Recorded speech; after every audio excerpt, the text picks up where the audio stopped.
we are ready to go.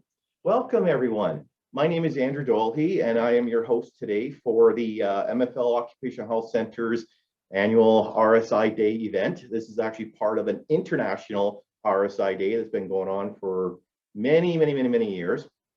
And for those that kind of regularly join us, we do something different every year. And today it's going to be looking at psychosocial risk factors as they relate to MSI specifically. So we have a great bunch of speakers today. It may be about 2.5 hours, maybe up to 3 with questions. So we have 3 5-minute breaks planned. So after almost every speaker, you got the 5 minutes to get up and walk around and move around.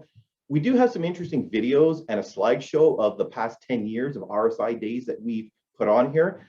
But please don't feel obligated to sit and watch. Please move, walk. But if you decide to stand and have your coffee, we have something to go over with those breaks. All right.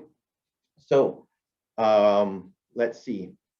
Did I introduce myself? My name is Andrew Dolhe. I'm a certified professional ergonomist here with the Occupational Health Center since 2002. And as far as psychosocial risk factors go, I remember studying that in 1996 when I was at the University of Waterloo.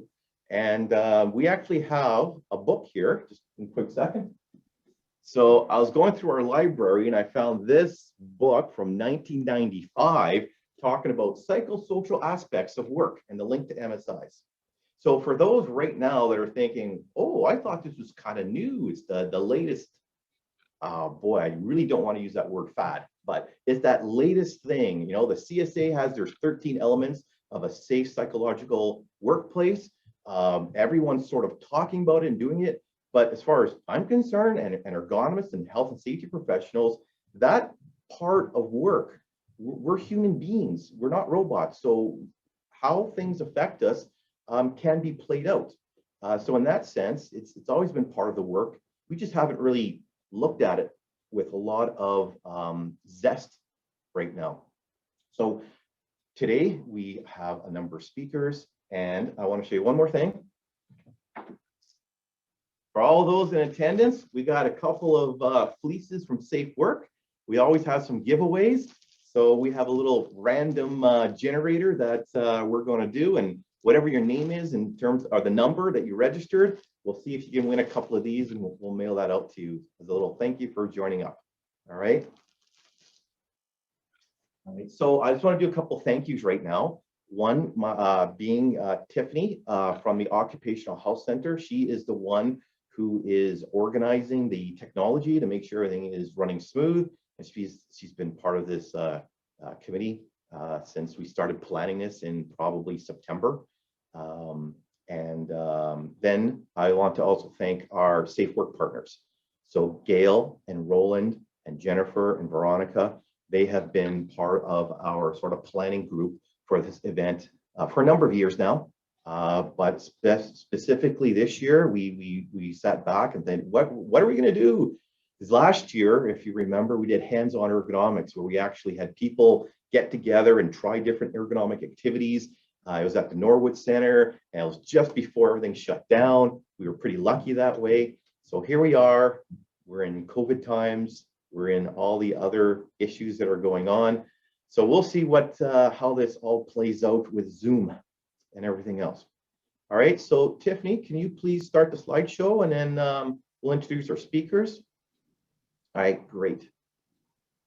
So as custom now, we will begin by talking about the Land Acknowledgement Agreement, which is to acknowledging that we are on Treaty 1 territory, the traditional territory of the Anishinaabe, Cree, Ojibwe Cree, Dakota, and Dene peoples, and the homeland of the Métis Nation. We respect the treaties that were made on these territories, and we acknowledge that we are all treaty people. At the Occupational Health Center, we commit ourselves to a process of reconciliation with Indigenous communities. And on that note, many years ago, maybe about 12 or 15, we actually had a WCB grant. Hello. Oh, hello. Good morning. We had a grant to actually work with Aboriginal cultures and communities, and it turned into what we call the 7 Sacred Teachings Spirit Toolkit. So So if you go to our website, there's actually a Spirit Toolkit, which actually equates the 7 sacred teachings to the 3, now 4, health and safety rights that we have. So if anybody's interested in that, it's an excellent resource. Okay, next slide, please. All right, so as far as our experience now with Zoom, if you want to chat and ask questions, we do have Jennifer and Mike who are helping to moderate the chats, and they will put it through to our guests and help everyone that way. So it's also being recorded. So if you don't want your picture to come up because you're asking more of a personal question, or in this case, if you don't want your actual name on your computer, maybe you can change it to something else, XYZ computer, or if you actually want your name, if you want to say, hello, everyone, this is Rebecca M.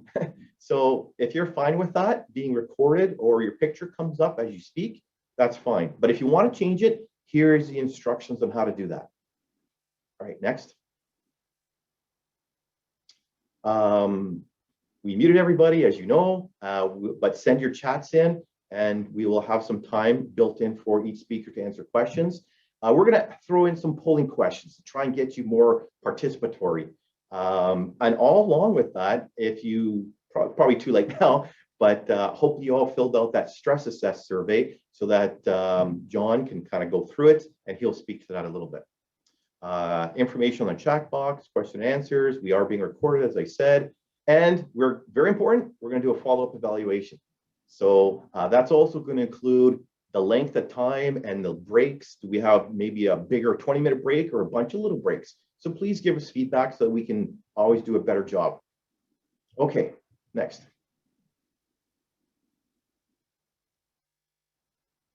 We have now moved. For those that know us, we used to be at Broadway and Smith in the Union Building, but last July we moved into a new building with Cirque as the main tenant. So we're with Clinic as the main tenant, with Cirque and us renting space. So we are now at 167 Sherbrooke. So come visit us. Well, you can't. No, we don't want you here. Wait until everything gets better, and then we're gonna have a party. We are gonna have a party. We have to. So we have our library. We still have lots of great resources for those that are not too familiar with us.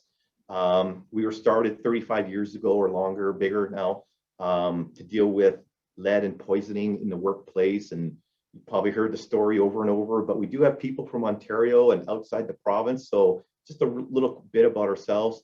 We're funded by Manitoba Health. So we are a health clinic, but there for occupational health and safety. It started years ago with actual doctors who would actually see workers with specific work-related injuries. And today we still have doctors that will see workers that way. As shown in the bottom picture, we have a resource library and we have our website, which has many, many great resources spanning from I'm just new to safety to a lot more advanced. All right, so as I said, my little story, workers were getting lead poisoning and the doctors, the family doctors would say, go home, wait until the lead goes out of your body and then go back to work. So we know now that's not what we do to have a good health and safety program in our workplace. We want to keep this stuff from getting into people. All right, so I don't want to speak too much longer. So that's who we are. For those that don't know us, you want to ask us specific questions later, give us a call. We'd love to talk. Well, I like to talk, as you know. All right, so moving on, next slide. We're going to have a welcome address from the COO of Safe Work Manitoba. And just a quick little story. I was talking to some colleagues in the States, and they recognized that Safe Work symbol, the white hammer on a red background yield sign. And they go, oh, I heard this Jamie guy talk. That's his company, right? So Jamie, you are now the president of Safe Work Manitoba. Congratulations. All right, so we're going to turn it over to Jamie Hall for a few words. Thank you, Andrew. I wonder whether I'm famous or infamous. Let's not go there. But on behalf of Safe Work Manitoba, I just want to welcome everyone to today's RSI event. I see the numbers up to 128 people, and that's fantastic. And maybe that's a benefit of this virtual format, because I'm trying to think of 128 people. I know sometimes we've hosted this event up on the 16th floor, Safe Work Manitoba's offices in those 2 big training rooms, and we'd be pretty tight, and we would not be able to manage our physical distancing today in those training rooms with 128. So it's great to see you all here. I see some familiar faces and see some familiar names, but also some new names. So this is fantastic. February 28th is actually the 22nd annual International Repetitive Strain Injury Awareness Day. And this is also the fourth year that Safe Work Manitoba has been thrilled to support the MFL's Occupational Health Center in holding this event. And Occupational Health Center is a fantastic and important member of our safety community here in Manitoba. But even after 22 years of having this international event, there's still much to be done.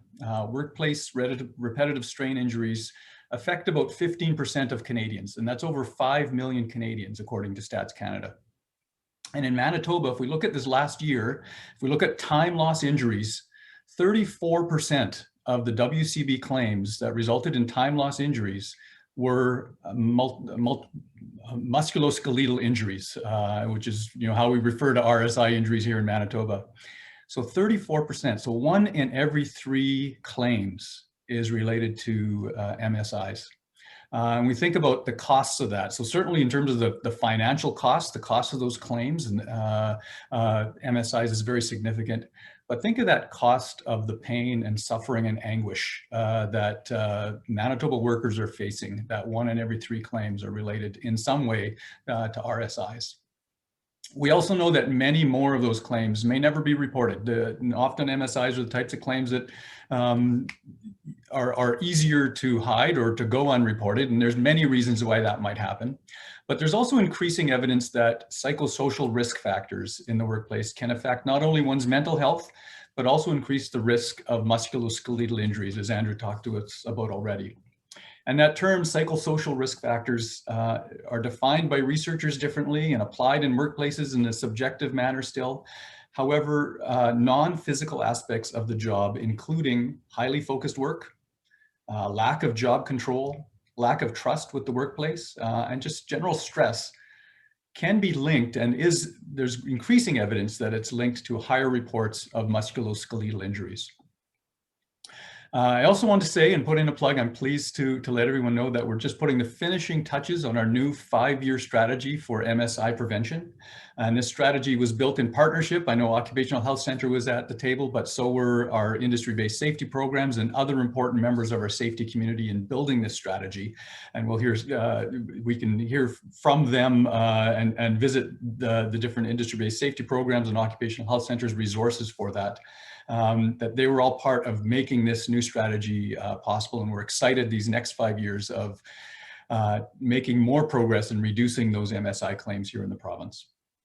Now, although this event is happening virtually and you have to put up with my family photos in the background, I think we're going to make the most of it. I think it's going to be a great day, but I also want to wish you all the best, learn a lot today, and I look forward, as Andrew said as well, of getting back in person at some point in the future. We will do that, and we'll celebrate this day in future years in person again. But have a great conference and learn much from today. Thanks, Andrew.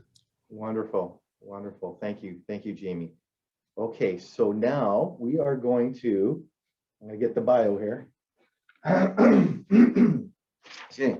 Our first speaker is Mr. Dwayne Van Eerd, a scientist from the Institute of Work and Health.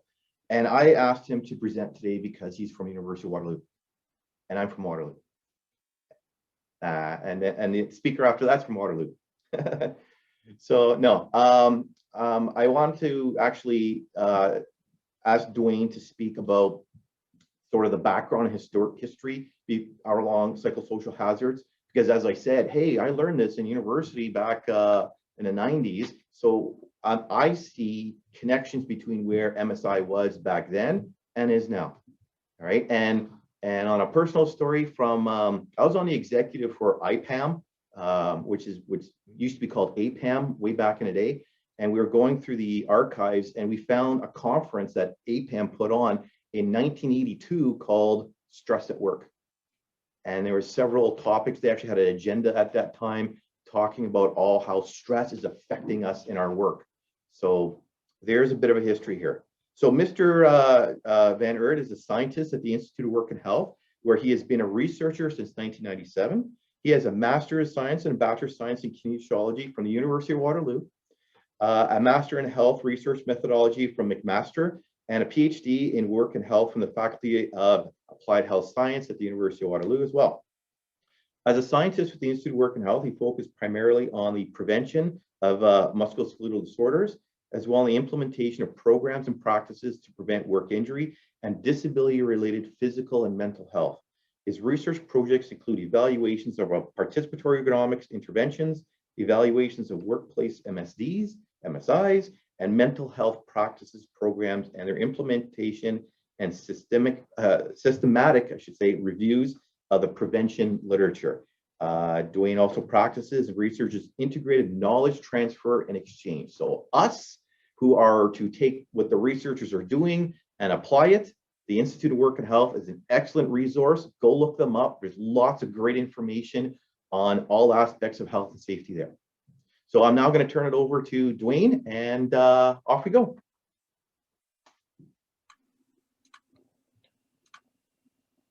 Thank you, Andrew. We'll just get up my slides to share, and I'll get started. And a reminder to shorten my bio for next time.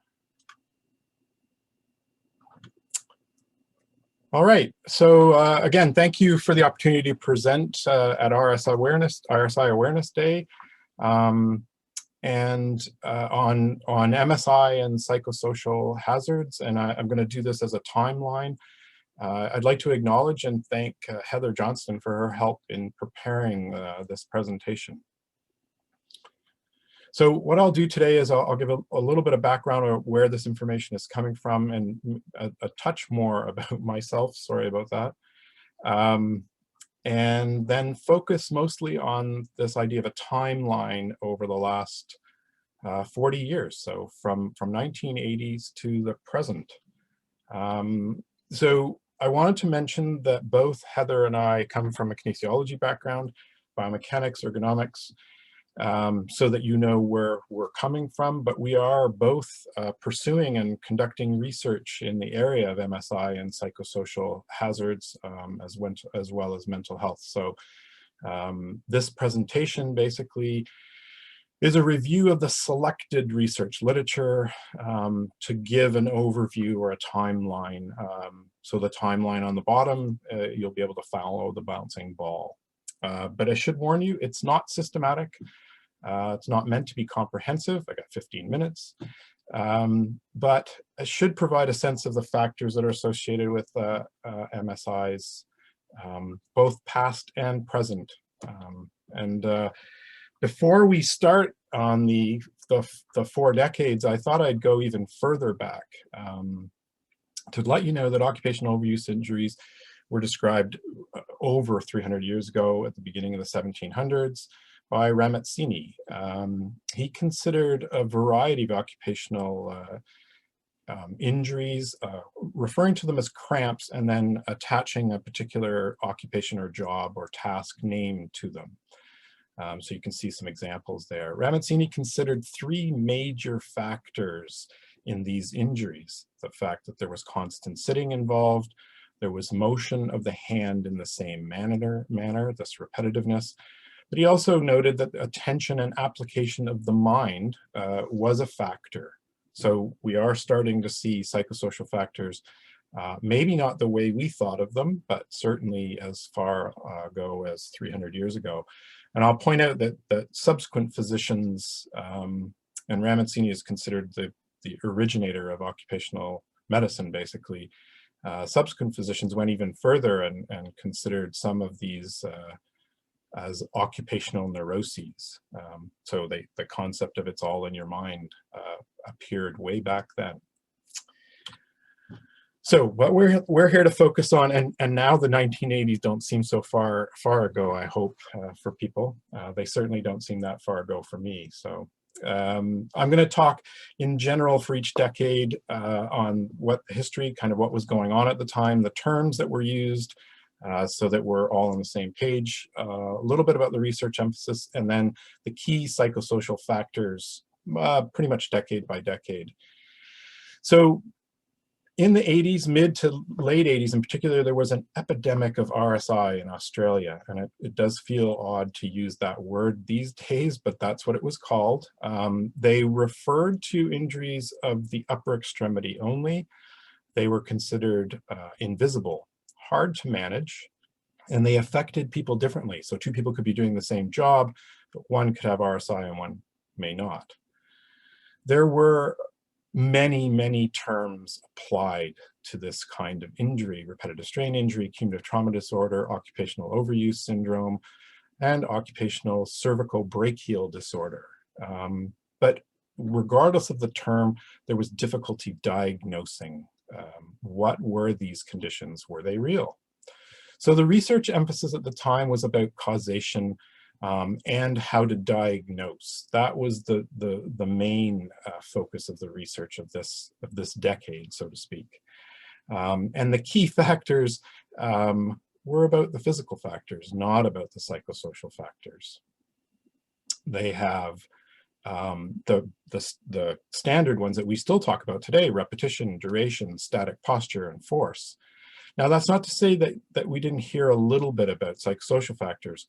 Things like job satisfaction or liking your supervisor were beginning to be mentioned. And as Jamie pointed out, stress was also a factor that we do hear about way back in the 80s.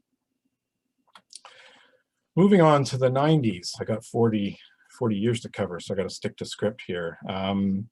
The repetitive strain injuries at this time were still not universally or consistently covered by compensation systems.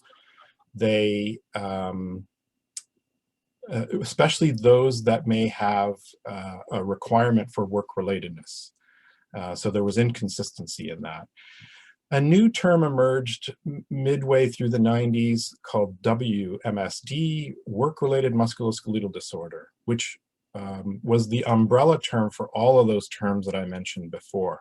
Still focused on upper extremity, and diagnosis was still a major concern. The research emphasis, if you will, in this decade was about epidemiological research on work-relatedness, so still very much rooted in causation, particularly the work-related aspect of it.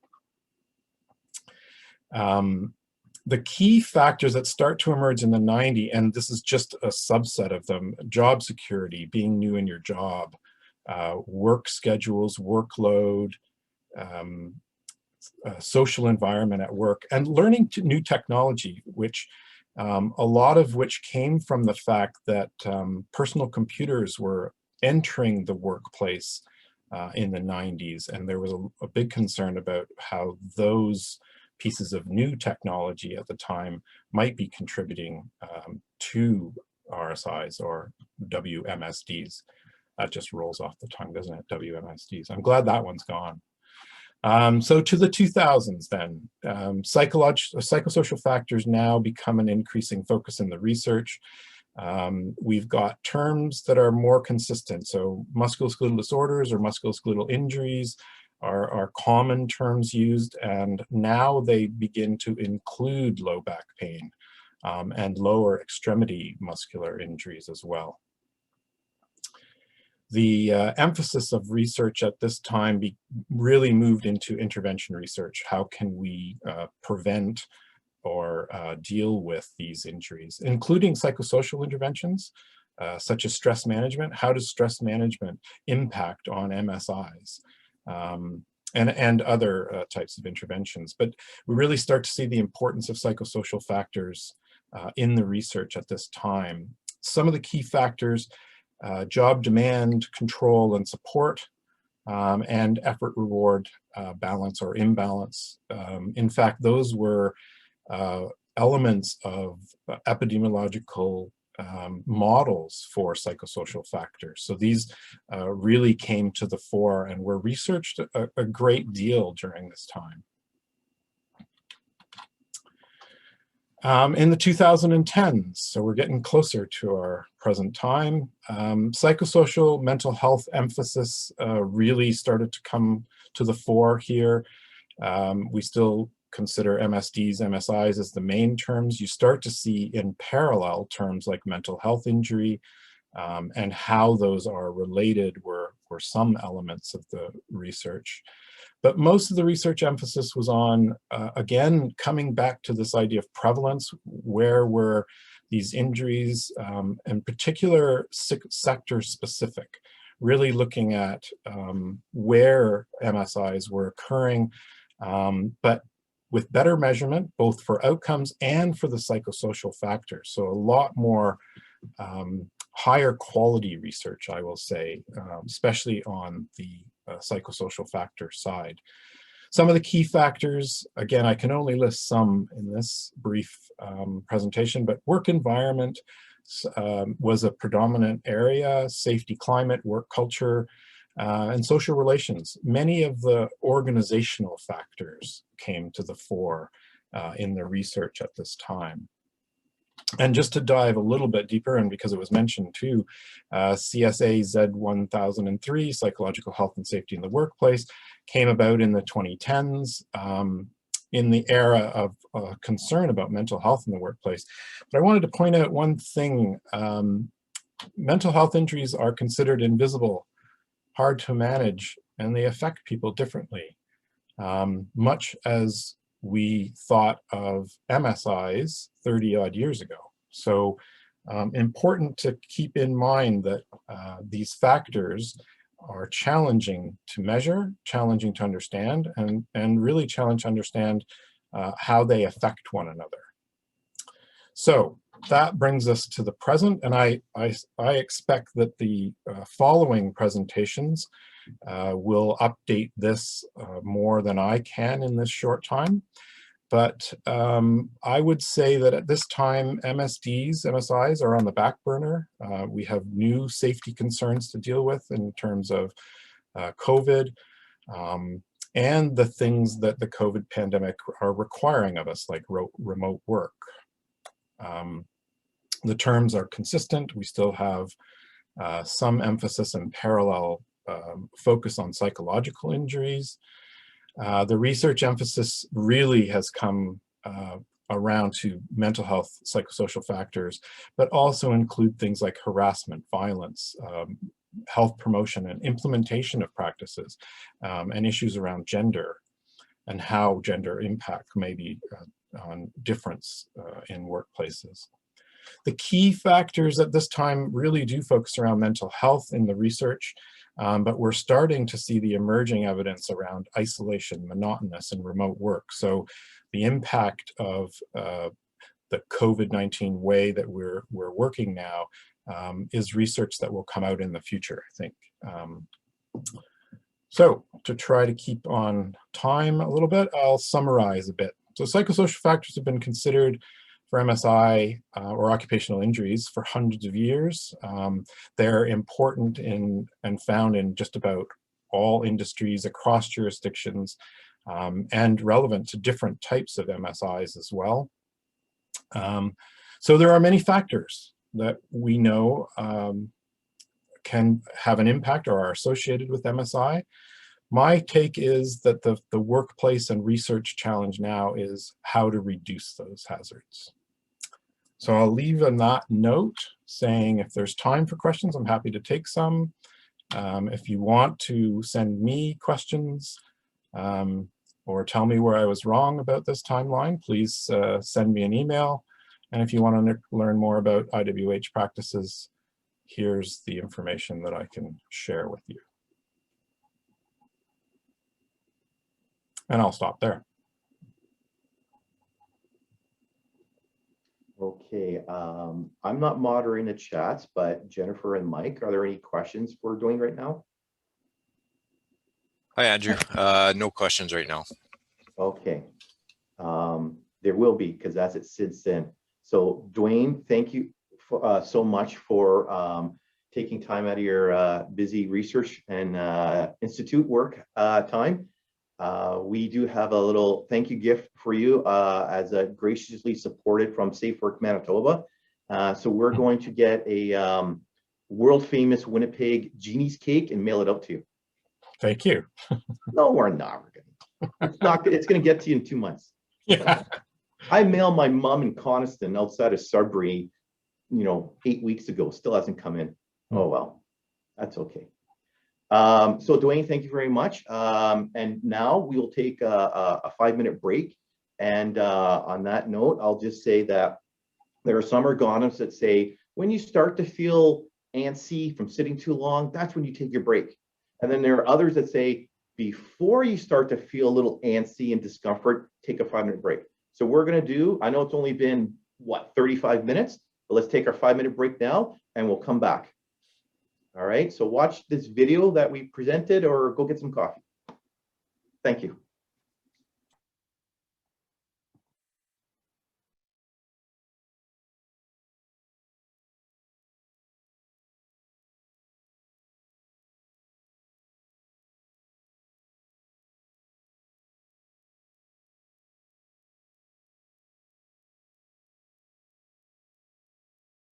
Gonna teach you something and you better understand. Safety and wellness are important topics. So listen to our rap about office ergonomics. You're sitting there at your desk, your station's out of whack and your posture is a mess. Your chair is so high you can't reach the floor. Your back is tired and your neck is sore. You got a headache from all the screen time. Your eyes are getting itchy from too much bright light. You feel the carpal tunnel closing in. If you don't make a change, and you're never gonna win. Come on, people, get on the flow. It's time for us to take control. Let's show the world how we roll. Go, ergo. First of all, let's adjust your chair. Get a seat that suits your derriere. Lower your chair so your feet at the floor. Sit all the way back and use a lumbar support. Thighs and knees should be parallel to the ground. That goes for your arms as well. Keep your elbows close at your sides. This is called neutral posture and it feels real nice.